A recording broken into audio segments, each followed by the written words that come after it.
Welcome to Usapang Matino dito sa Net25.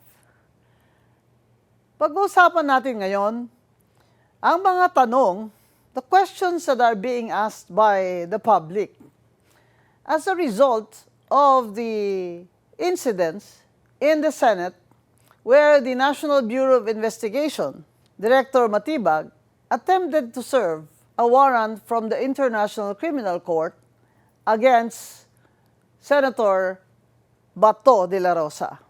So, as you know, the NBI entered the Senate with the knowledge of then Senate President Soto and waited for Senator de la Rosa, having, I assume, advance information that he will attend the Senate session that day. So that when Senator De La Rosa showed up, they pursued him, hinabol nila siya, at according to Senator De La Rosa ay nag-wrestle sila. No? Nagpakita pa siya ng mga sugat sa kamay niya dahil sa sapilitang paghawak sa kanya ng mga NBI agents. Ang tanong, the question that the people are asking is that ICC warrant valid even now that the Philippines is no longer a member of the ICC? As you know, the Philippines withdrew from the International Criminal Court, from the Rome Statute, when President Rodrigo Duterte was president. So, however, the complaint in the ICC for crimes against humanity as a result of extrajudicial killings, allegedly, were filed in the ICC without filing in our domestic courts. And they allege that those crimes happened during the time when the Philippines was a member of the International Criminal Court. So that even if it's no longer a member of the International Criminal Court, now the ICC warrant can still have validity. Well, we're not questioning the validity of the ICC warrant, but the people are asking if that warrant of the ICC can be enforced or served by law enforcers, in this case, the National Bureau of Investigation, without going through a competent domestic court, in this case, the Regional Trial Court. Now, to answer that question, we will have to study or analyze, well, two documents, aside from the constitutional right, of course, of the accused under our Bill of Rights, that no person may be deprived of life, liberty, or property without due process of law. The other two documents are the Rome Statute, which is the basis for the International Criminal Court, and RA 9851, Republic Act 9851, which is an act defining and penalizing crimes against international humanitarian law, genocide, and war crimes. So, the question is, what was the basis of NBI Matibag in enforcing a warrant issued by the ICC? And what was the participation of Trillanes, who was holding a copy of the ICC warrant on that day that the NBI director or his people attempted to serve it upon Senator Bato de la Rosa? We have invited an expert, and we will view her opinions today. Our guest, Dr. Loja, who is a lawyer and has a Master of laws from the University of Hong Kong and has a PhD in international law, was our guest in my show, Sa Totoo Lang. So we're showing it here today, her opinion today, so that she can explain the relationship of the Rome Statute, on which the ICC is based, and our RA 9851. So let's watch Dr. Attorney Loha's opinion. Now, under the Rome Statute sections, Article 59 is very specific. It says that if there is an ICC warrant executed in a jurisdiction such as, for instance, the Philippines, then the first step would be for the arresting officer to bring the accused to a competent judicial authority. And the wording of Article 59 is very specific. Competent judicial authority, not executive authority like the DOJ, as what happened with President Duterte. So in this case, the competent judicial authority would be a regional trial court. Right. Now, the purpose of presenting the accused to a competent judicial authority is to enforce a very important right recognized by the Rome Statute itself, and which is the right to apply for interim release. Interim release? Yeah, before surrender. So that is a right recognized by the Rome Statute. And so if the NBI draws its authority from the Rome Statute, then it has to also recognize that right of the accused or arrested person to seek interim release. Now, interim release is one of the remedies available to the accused under the Rome Statute. That even if, for example, an accused is arrested in his home country, the accused may still apply for interim release in his home country. And where does he or she apply for that? In the courts, because the Rome Statute says judicial authority. All right? So, the representative of the Secretary of Justice in the hearing of Senator Marcos, after former President Duterte was arrested and flown to The Hague, was wrong in saying that this Department of Justice is the judicial authority referred to in the Rome Statute. We all know that the Secretary of Justice is does not function as part of our judiciary. It is part of the executive. So, the Secretary of Justice representative was and is wrong. So, when they captured former President Duterte and he was asking, where is the warrant? Torre had no warrant to show. Wala siyang may pakita. And when he was asked, by whose authority are you arresting me? Because you know, President Duterte was a former fiscal or prosecutor. General Torre said, my authority. My authority, he said. A policeman. Not even by authority of the Secretary of Justice, but my authority, Torre said.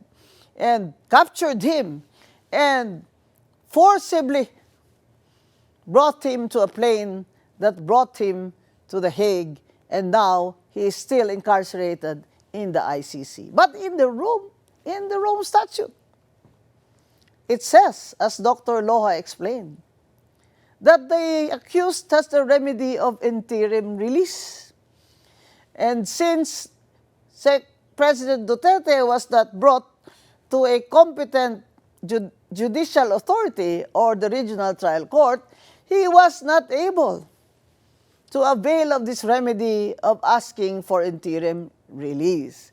That is why his lawyers asked for interim release in the ICC, because he was not granted that remedy here in the Philippines. And in fact, there was no warrant of arrest that was shown or submitted to a judicial authority or the regional trial court here in the Philippines.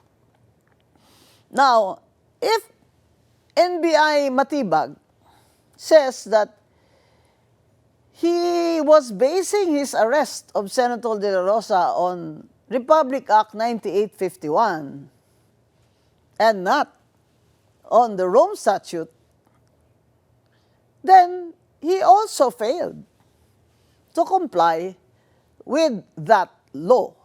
Because under RA 9851, Section 17, and you also read Section 18, the accused should be then, who is named in the ICC warrant, should be presented to or brought to the regional trial court.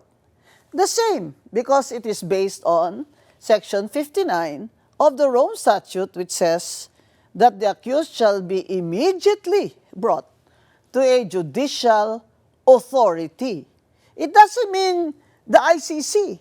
It meant the judicial authority where he was being arrested. Right? So if NBI Director Matibag says that he based his enforcement of the ICC warrant on RA 9851, then he also did not follow the law. He broke the law because under our Republic Act 9851, Section 17, and you read also 18, it states that the accused shall then be brought using an ICC warrant, shall then be immediately brought to the regional trial court in our country, where his identity will be ascertained. The court will make sure that during his arrest, his rights were protected, and where he can apply for interim release. So it is not correct what this government of Bongbong Marcos has been peddling to us, that they were bound to enforce the ICC warrant without submitting or bringing President Duterte to the regional trial court. And now, NBI Matibag seems to be confused. But, being a lawyer, he is supposed to know the law, and ignorance of the law is not an excuse. He must have known that under RA 9851, Section 17, he was duty-bound to bring, if he was able to arrest Senator Bato de la Rosa, to bring him to the regional trial court. That is the remedy and the procedure in the Rome Statute also, which Torre, who was being ordered by President Bongbong Marcos, which Torre failed to do, which in fact he refused any reason that will delay the capture of President Rodrigo Duterte. And the same order was given to NBI Matibag, which BBM now denies. BBM said, no, I did not order him to serve that warrant.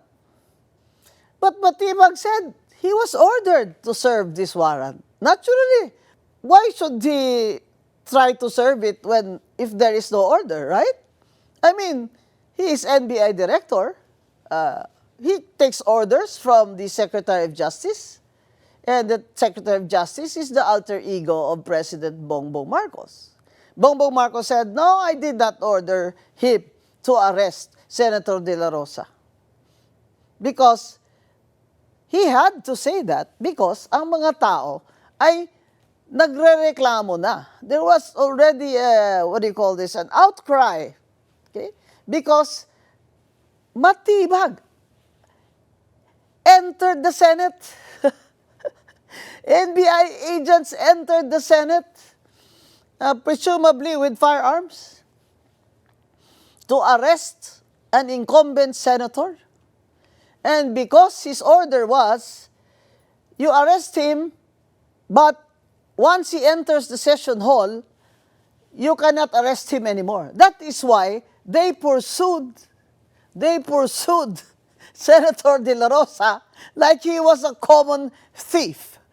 And, you know, in criminal law and police enforcement, that is called a hot pursuit if the crime has just been committed. But at the time, Senator De La Rosa was not committing any crime. He entered the Senate with full intent to perform his functions and duties as a senator and to vote for Senate President Alan Peter Cayetano on that day. That is why you see the footage of Senator Bato de la Rosa running up the stairs, and he said that NBI agents did catch up on him, and in fact they wrestled such that he had injuries on his fingers. Now, what is a good example of that? One example of that requirement of the Rome Statute that the accused should be brought to a judicial authority to ascertain, among others, if his rights was protected, if this is his identity, is really the accused, and to apply for interim release wherever he was arrested in a court, an institution with judicial authority. One example is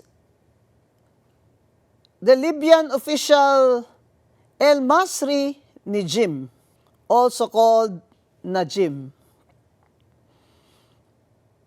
And he was wanted by the ICC he was accused of war crimes and crimes against humanity in Libya. But the ICC was informed that the state that captured him, Italy, had to release him and flown back to India, even if he was arrested in Italy in January 2025 on an ICC warrant. And what were the reasons why the Italian judicial authority released El Masri Najim? There were alleged procedural or technical defects in the ICC warrant process. There were issues about whether the Italian Justice Ministry had been properly notified. And there were legal complications involving extradition and domestic procedure.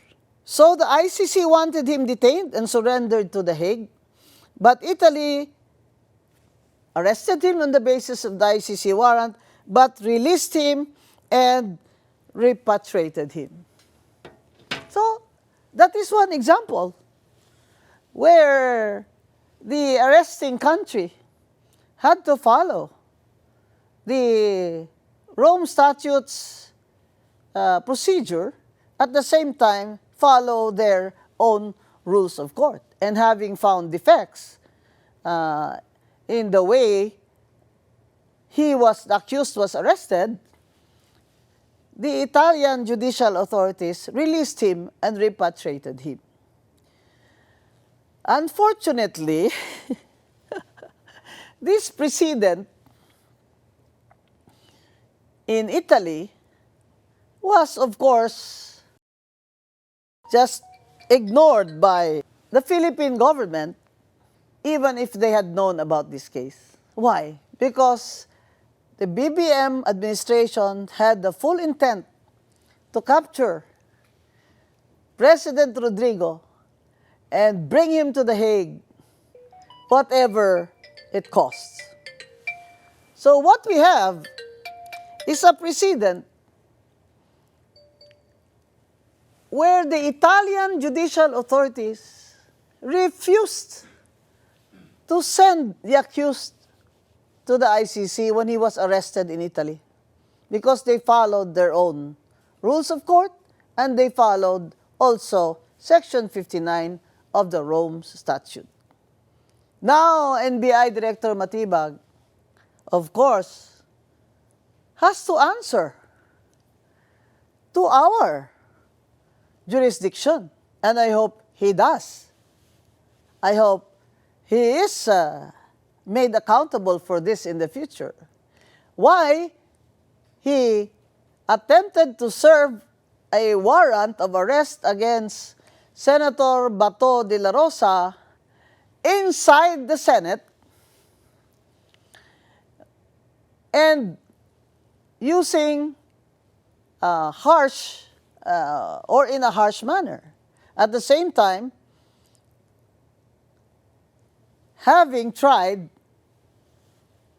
to forcibly open the wall or the door that separates the GSIS from the Senate grounds, because both the GSIS and the Senate are inside one building because the Senate is renting from the GSIS.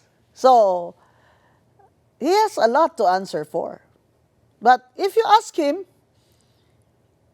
I think he said that he is enforcing the warrant pursuant to RA 9851.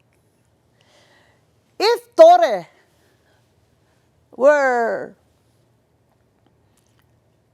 arresting, if Torre arrested President Duterte pursuant to RA 9851, he was duty-bound by law to bring him to the regional trial court, which he did not.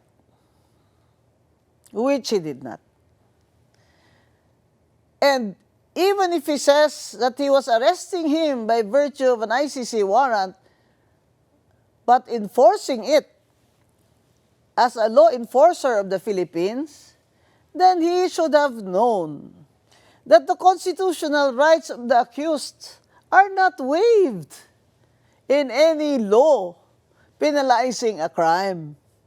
And therefore, President Duterte should have been brought to the regional trial court. Akala nila yung warrant of arrest can be enforced. Wala na tayong membership sa ICC, nasa Rome Statute. Without the treaty, what will be the legal basis of a warrant of arrest? You tell me. Huwag kayo nagpapapaniwala doon sa mga mga abogadong nagsasalita ng salita. Nililin lang nila kayo. Anong pinaglapalagi lang sinasabi? Paikot-ikot sila sa Section 17 of Republic Act 1951. Bali-baligtarin nyo doon. Sinasabi niya lahat.